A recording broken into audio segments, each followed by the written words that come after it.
have a quarterback wide receiver combo like Fafita and T-Mac is very challenging. What did they present on field that's maybe different than previous opponents this year? Just explosive, big playability. I think Fafita is the best quarterback we've seen all year. Okay, hands down. He might have been the best one we saw last year with all those guys that they had. So I just got a lot of respect for those guys. The receivers is fantastic. He just finds ways to get open. He's so rangy and big, and if you're playing off, he's gonna try to beat you underneath. If you're and create space, if you're playing on, he's gonna try to beat you over the tops. And so there's just we got to be real specific with how we play those guys and put our game plan around really stopping and defending this offense. Are there any comps that you can point to for those guys in terms of your players being able to prep and kind of look at stylistically? I mean, it's hard. I mean, it's hard to simulate what those guys do. They're, the passing game, Fafita is very comfortable. He has a lot of moxie. He's going to throw people open. And the receiving, it's not just T-Mac either. They have other receivers that complement. So if you try to lean a coverage to T-Mac, they're going to try to take advantage with other guys. And they got some really good receiving tight ends, and they just do an excellent job. Seeing T-Mac and the way they utilize him, moving him around in different positions on the field, do you see any similarities between the way you guys kind of operate Tyson and Levitt? I haven't paid attention much to our offense, you know what I'm saying?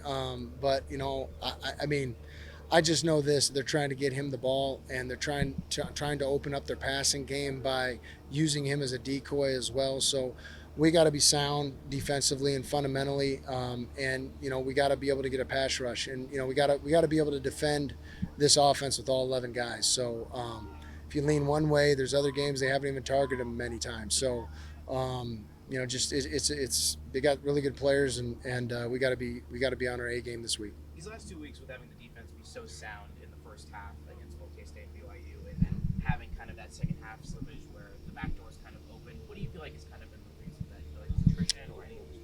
Well, Kansas State didn't score, I believe, until 2 minutes left to go in the third quarter, and then it was 2 minute. They're just throwing the football, and they're trying to score, and really, it's hard to, last week was, we made some mistakes in the second half, and we just got to keep doing what we're doing, and our guys got to be able to execute in the moment. And our guys are learning how to win for the first time too, and learning how to handle success. So there's other times this year that we haven't started very fast, and we played lights out in the second half. So it's one of those things, just about putting 4 quarters together and being consistent in what we're trying to do and our approach, and just executing what we do defensively better than the offense is executing. So we're playing some good opponents, and we're playing some good offenses and some good, individual players as well. So we got to take the good with the bad and continue to move forward and get better.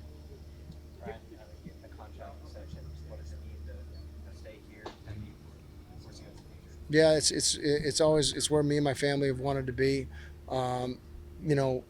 It's taken me 27 years to be an overnight success, so it's nothing that we take lightly. We just, big thing is just taking each day and being thankful for working here. And I know, with the extension, that seemingly, for some people go, oh, he's going to take it easy, he's going to be comfortable, or now that be a relief for him.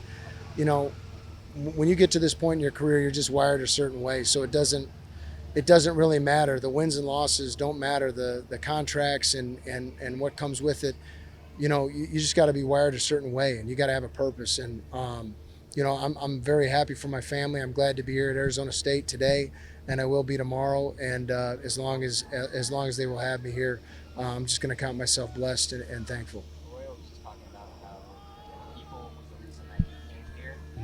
What do you identify in this program as the reasoning for why it's become what it is in such a short amount of time? I think it's a byproduct of our head coach and his vision for the program. I think, I've coached for a lot of different guys and coached with a lot of different staffs, and the one thing that our head coach, I believe, handles as good or probably better than anybody I've been around was the adversity that we went through, and it says a lot about him, who he is as a person, and also just what Arizona State means to him, and also just the confidence in his own process and the confidence in the people that he's hired. So there's never been, since we've been here, a freak out moment or a change of plans, or it's always been process oriented. And, that's testament to our head football coach. And because it always starts at the top. And, then it goes on to, the guys that we have on the staff and the players we have in that locker room. We just got solid guys that have great habits. And you look at any successful people, and I tell our players from all different areas of life and different,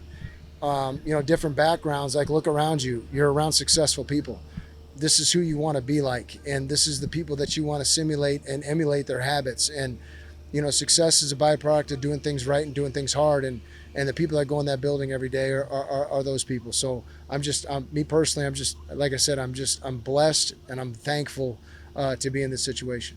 So was the 3-year on top of the 1 year you got last year? Um, Or does that include? You'd have to ask my agent. So yeah. I think it's 3. Yeah. So, okay. Thanks a lot. Thanks. I appreciate you guys.